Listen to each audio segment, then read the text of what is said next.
have Mike, John, Ruth, Amber, Miss B, Carol, Rory, and myself that'll be helping out.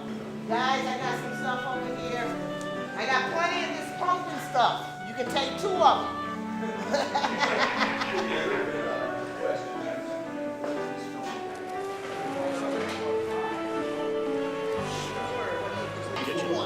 I come here mainly because I need a place to eat. I'm not able to afford to feed myself. I mean, before there were soup kitchens, people who didn't have employment or enough employment to provide themselves with food had to get it wherever they could.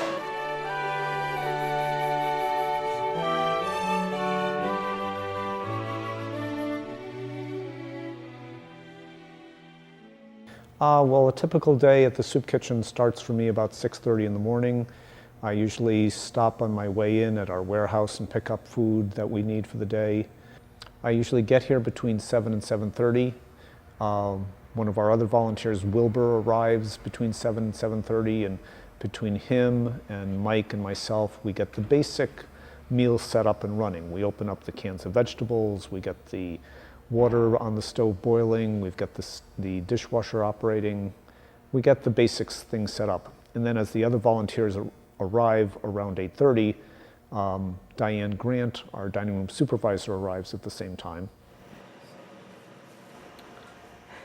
My main job is to basically keep the dining room in order, make sure that everything runs smooth.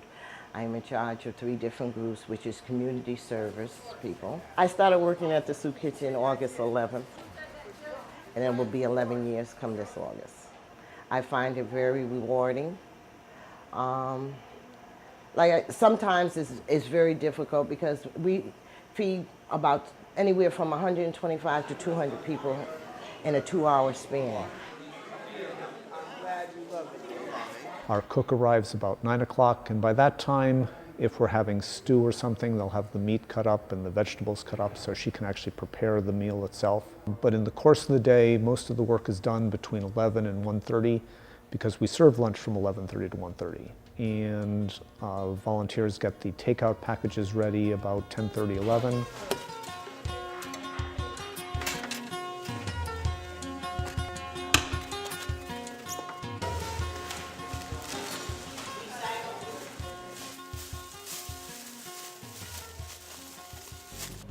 I'm here fulfilling my obligation to do 112 hours community service.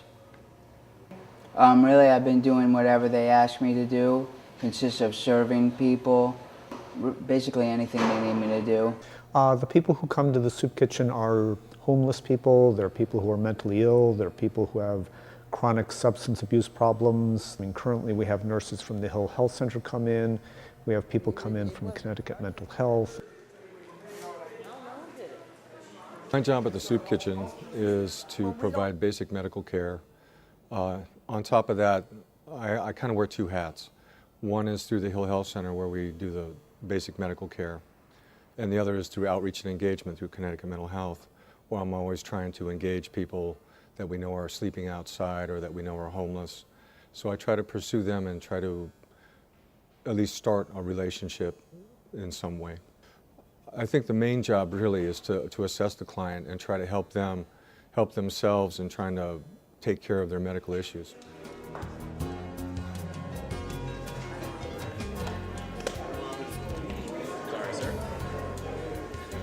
Real serving starts at 11:30, and we might have 6 or 8 volunteers serving lunch and 2 or 3 others working in the kitchen, washing pots, washing pans, and doing all the dishes, keeping the kitchen cleaned up.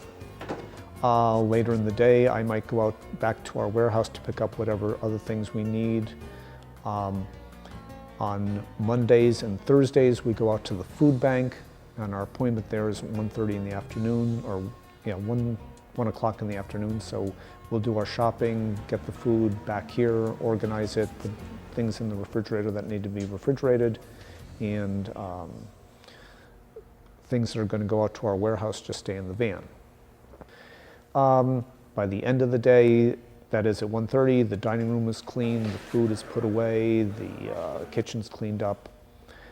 I spend time here on the computer. but it's difficult to concentrate a lot on things as so much is going on around us. So if I have to work on a grant application or work on letters and that sort of stuff. So the day goes from 6:30 to whenever, at least for me. Living here in Connecticut, we are in the wealthiest state in the country. And yet people have to keep being reminded that there's hunger and poverty all around them. And I believe that education would help out more, and people getting involved will understand what is actually out here. There are a lot of poor people in New Haven. There are a lot of hungry people in New Haven. And some are by choice and some is not, you know, and people need to be aware of what it is, because it hasn't gotten any better.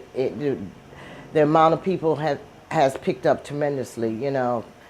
We should be able to educate as many people as we can, anyone and everyone, about the situation. And it's not just here, it's everywhere, it's worldwide.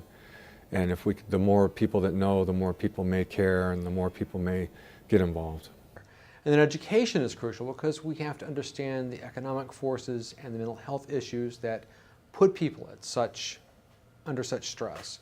And then the specifics of individual lives, why they have no options, why they have reached a point where they need the support to help them either just sustain their lives or actually begin to turn their lives around. And by providing this meal, this sense of respect and welcome, we can make an enormous difference in their lives. Being in the soup kitchen helped me turn my life around because, how can I say, it showed me that I could do better, that I could get better, and it also helped me to reach a goal in my life for future reference and how to build it. The community soup kitchen benefits my life in the fact that when I have a low income and I'm not able to get enough food in my home, that I'm able to come here and it benefits me in that area.